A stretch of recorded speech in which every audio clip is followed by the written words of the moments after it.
It's just gonna. Don Mazzella here again for Small Business Digest. We have with us Amy Sanchez. She's going to talk about a subject that a lot of people are thinking about, but aren't quite sure what's going on. And I'll let her explain. But first, Amy, welcome to the program. Thanks, Don. It's great to be here. Okay, Amy, tell us first a little bit about yourself personally, then a little bit about your company, and finally a website before we talk about burnout and other things. So the floor is yours. Okay, sounds good. Well, my name is Amy Sanchez. I'm an executive career and leadership coach, but I haven't been doing this my whole career. I actually started in the corporate space. So I spent 13 years of my career, first in sales and then in marketing, working for big Fortune 50 healthcare companies, and then went on to work for startups, got my MBA along the way. And I had this light bulb moment where I realized that I just wasn't very happy with what I was doing. This was really precipitated by things that were happening at work. Mainly, as soon as I announced I was pregnant, they asked me to move and pay out of pocket. I already knew I was stressed out. I already knew I wasn't entirely happy with what I was doing, but it was at that point that it really forced me to rethink my path forward. In addition, I had my daughter, my first child. 3 weeks after she was born, my grandfather died. So you could say I had a moment. It was a difficult time, but it was a gift for me where I really got the opportunity to reevaluate where I wanted to go in the future. In that time, what I realized is I had been so deep in stress, and I was so deep in emails and deadlines and what I needed to do the next day, the meeting I needed to tend to with my boss, that I was completely missing life. And I was very miserable, and I just wasn't showing up the way that I wanted to. So I took some time to really reevaluate what I wanted to do. I started to ask questions I hadn't ever asked before. Things like, what was my purpose in life? What did I really value in life? What was important to me? What did I like? What didn't I like? And it was through that deep introspective process that I realized that I really wanted to be a coach. And so now what I do, I started a company called Swim Against the Current. And that's all about helping people get out of the flow that they're in, recognize the flow they want to reemerge in, particularly when it doesn't feel like the direction everyone else is heading, and carve their own path. So what I do is I partner with corporate leaders who are going through times of transition, and I help them navigate those times of transition with meaning and purpose so that they can maximize their happiness, their impact, and their earning potential. And your website? And my website is swim-against.com.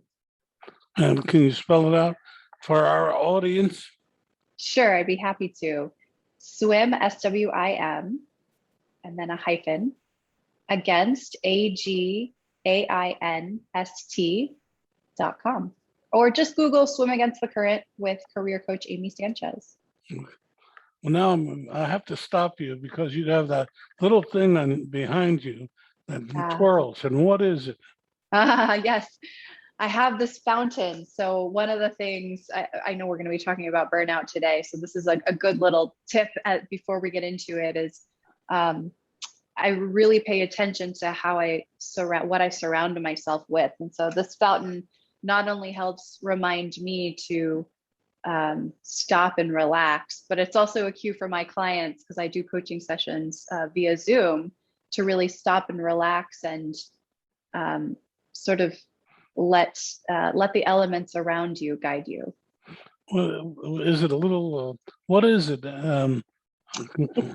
It's a fountain. So up here is this ball, and then as the water cascades into it, it turns the ball, and then it just sort of falls down to the bottom there. Okay. You may not realize it, but on a program like that, if I didn't bring it up, people would be looking at it rather than listening to you, trying to figure out what it was. But now we're going to talk about burnout. It's interesting. You realize that when two things, birth and death. When do other people realize it? It's a great question, Don. Usually there is some kind of transformational moment. For some people, it can be a layoff. For some people, it can be a worldwide pandemic. There's been a lot of people pursuing change in the past 18 months. For others, it can be things like, losing family members that are close to them. But it's some sort of a external event that happens that's out of your control that really starts to get you to ask questions around where you want to go and what your future holds. Well, let's hold that thought for 1 minute.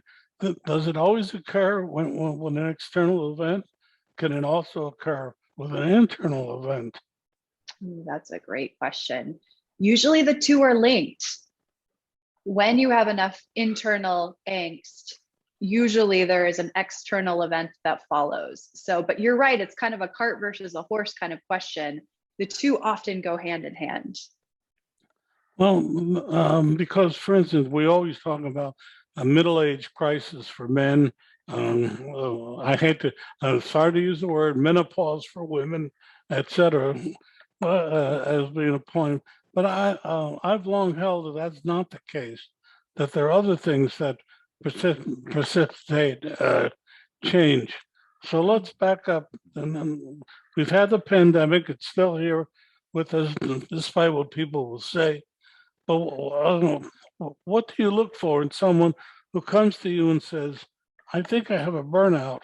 How do I identify it? And what are my first steps towards changing? Great question. Usually by the time people come to me, they have been sitting in this mental angst for quite some time. And so when they get to the point where they externally recognize that there is burnout, 100% of the time there is. What's different though is they've found the courage to recognize it and try to take steps to now mitigate it or change their circumstances. So the very first thing that's so important is just validation. For so long, people have just been adding on and adding on and adding on and trying to help everybody around them, their job, their boss, their coworkers, their family, their friends. And it's very rare that they've just stopped and said, okay, wait, what is it that I need though? Until they get to the point where they almost collapse. So the very first thing is just recognition. Yeah, you're carrying a lot. There's a lot going on in your life. Let's just stop and pause and appreciate that for a moment and talk about what that means for you and what's happened as a result of that. Once that validation happens, it tends to lift some of the burden and release the weight that they were carrying. And then they can start getting into the space of, okay, now what's the change that I want to embrace? Well, let's separate men from women. Let's start with women first, because women tend to be more involved with the family, more involved in work, more involved in other places, and oftentimes fail to recognize what's needed for themselves. But how do you get them to identify that they've got to stop and smell the roses? Great question. And you're right, Don. I do see this more with women because the societal messages that we have that women are supposed to be perfect in every part of life. But certainly I see this with men too, who just take on a lot and want to make sure that everyone around them is well taken care of. So I don't want to minimize what men are doing as well. For women, though, you really can't tell somebody that they're doing too much or that they're on the path to burnout. You just can't tell them that until they're ready to accept it and hear it. And so that's what can be so hard. I've had, spouses reach out and concerned friends and family members reached out and say, um, I'm so worried about uh, um, Martha because she's so miserable, but she won't do anything about it. But it's not until Martha, the person who is going through it, stops and recognizes and acknowledges that it's a problem, that anything can happen. So, and we hear a lot about that in addiction as well. But you can't tell somebody that they're on the path to burnout and destruction. They have to recognize it themselves before you can make or introduce any meaningful change. But if you start to, how do you go about starting to introduce change? Do you do it a little bit at a time? Is it big steps? How do you go about with a man or a woman Yeah, helping that's a them great question. keep? So you talk. I take people through a 3-step process, and I've really honed this process over time. And it comes from the journey that I went on, what I learned through my coach training program, and then the hundreds of corporate clients that I've worked with. But this has been a very predictable path to help people get out on the other side to a more fulfilling place. The very first place that I start with people, Don, is I call it an energy optimization.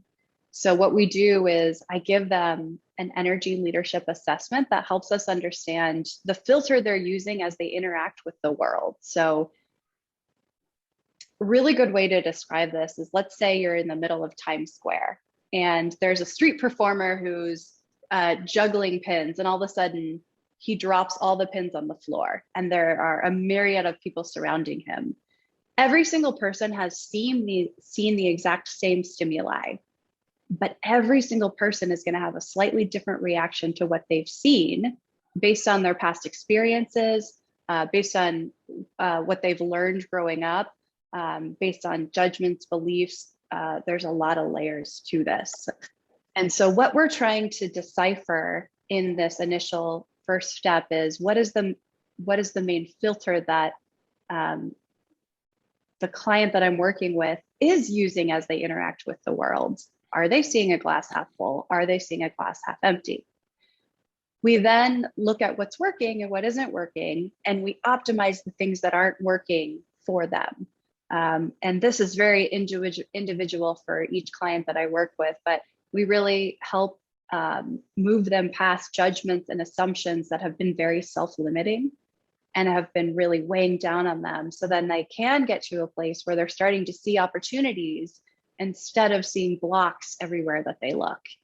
So this is partly a mental shift and a perception change, but it's then partly also saying, oh, that thing you didn't think that you could do, yeah, you can do that. Let's get you to a place where you believe in yourself enough that you can do that. So that's the very first step. And then I move them to the second step once they're feeling confident. And a lot of times at the end of burnout, you have a huge loss of confidence. So we sort of rebuild the confidence, we rebuild the opportunity, optimize the perception.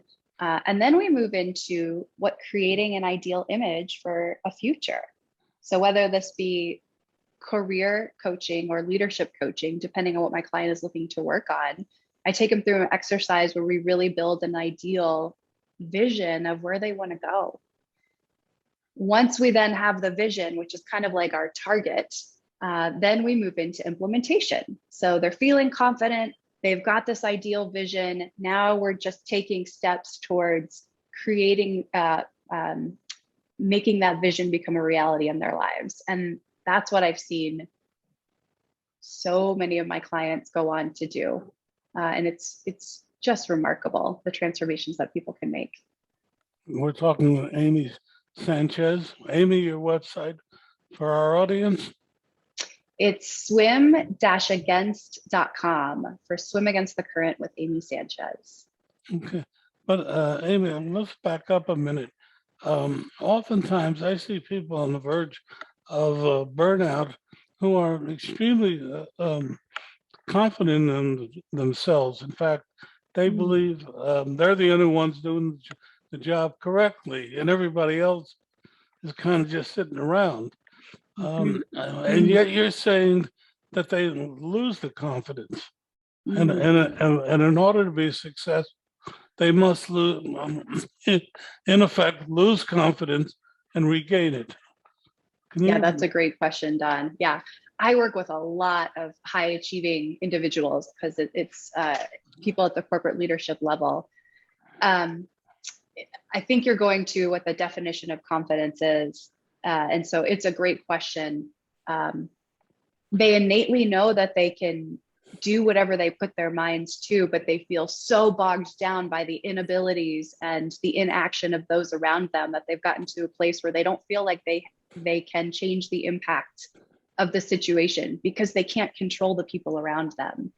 So when I say confidence, it not only means confidence with self, which might very much be intact, but confidence that they can change the outcome of what's happening around them.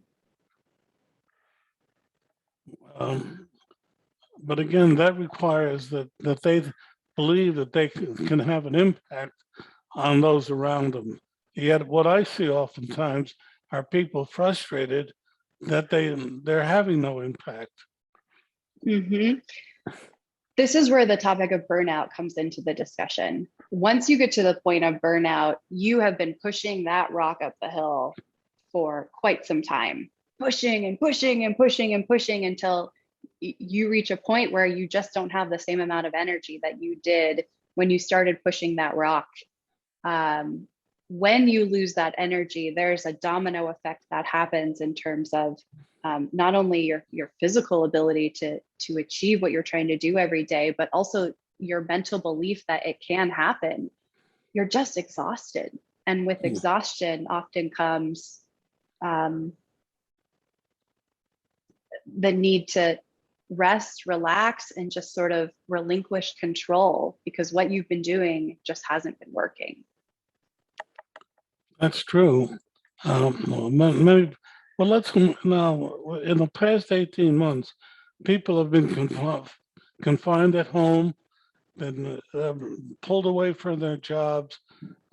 Sometimes the home is bad, but the job reinforces positive, or the job is positive, is negative, but the home, when those are together, I believe you do see more cases of burnout. What do you do in that case? Yeah, that's a great question, Don. And that's been a real challenge and a learning curve for all of us now that we've had this work from home paradigm that literally happened overnight. So what we saw was a lot of bleeding between the work and life, where we used to have this clear separation just simply defined by our physical boundaries. Suddenly that disappeared. And that's where a lot of people found themselves working all hours of the day. There was this non-physical separation, but then there was also additional demands at home for a lot of us.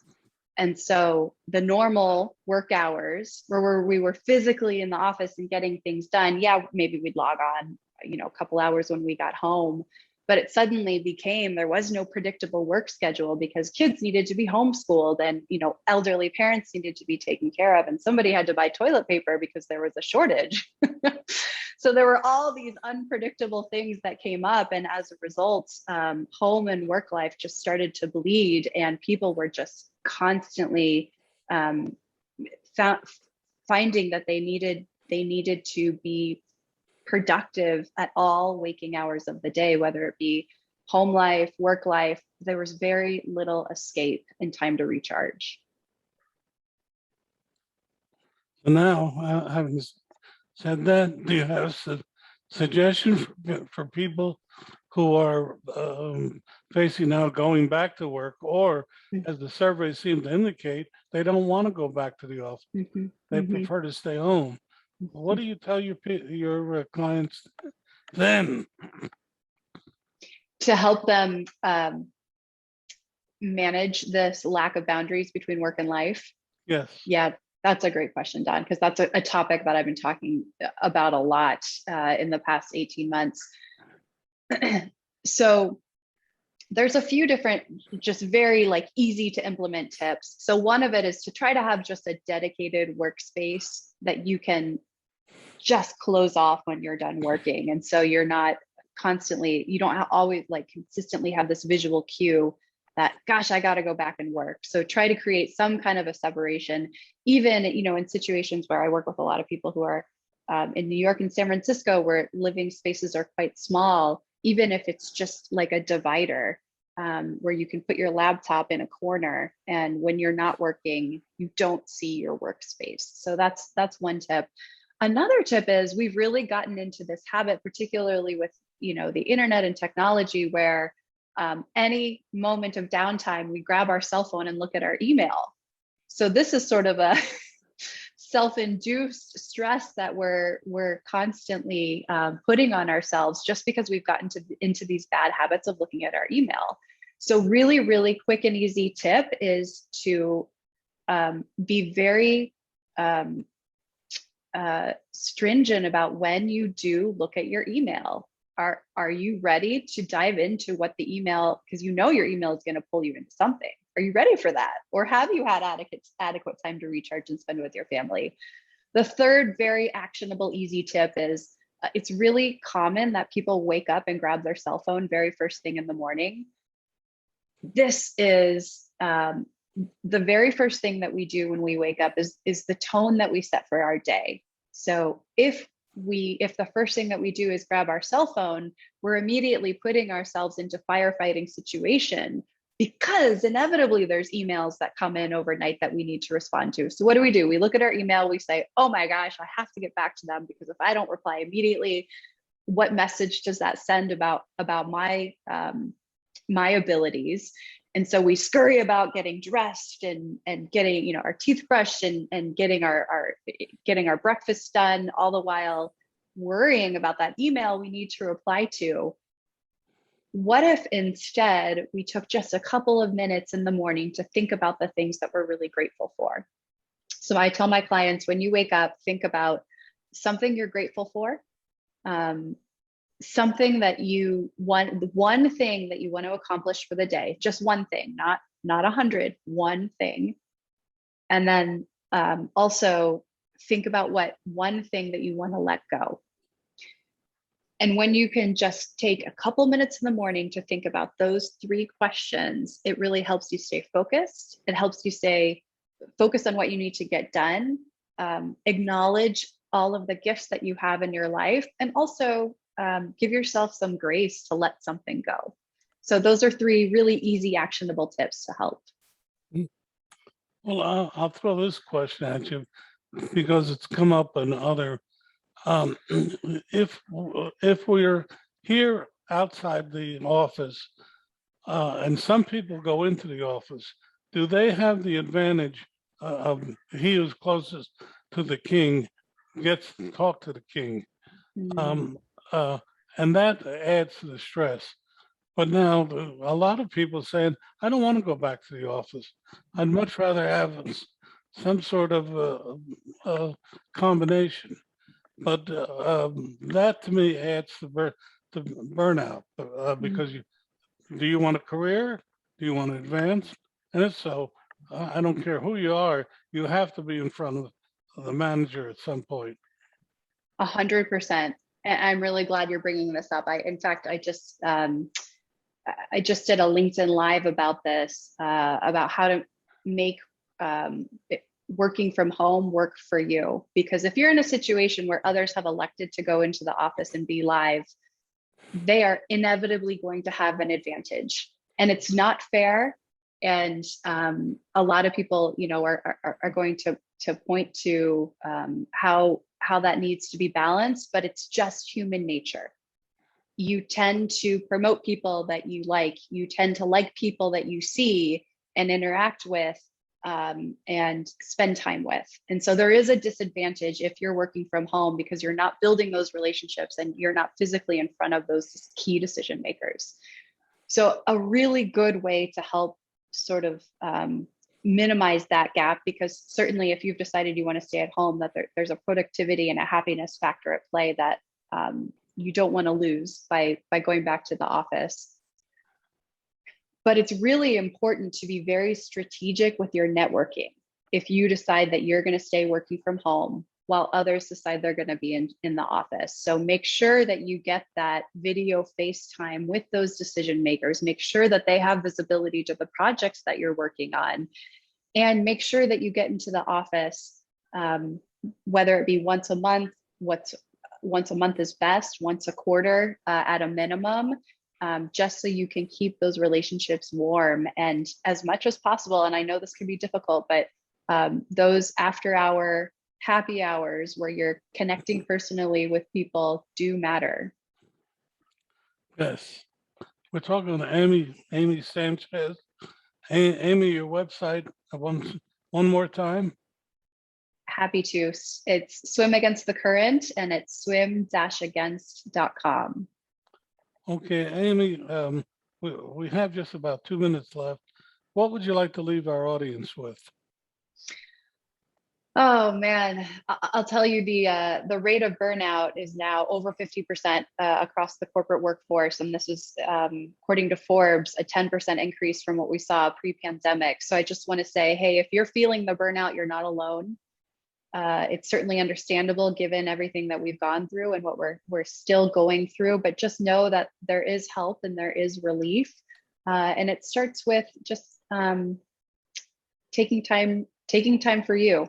Something that you might not do very often, but if you're able to incorporate that, and it's not easy, I struggle with it too, but if you're able to be very mindful about incorporating that, it can really, really make a difference all around for you. Well, on that note, Amy Sanchez, we say thank you. Thank you, Don. I appreciate you having me on the show.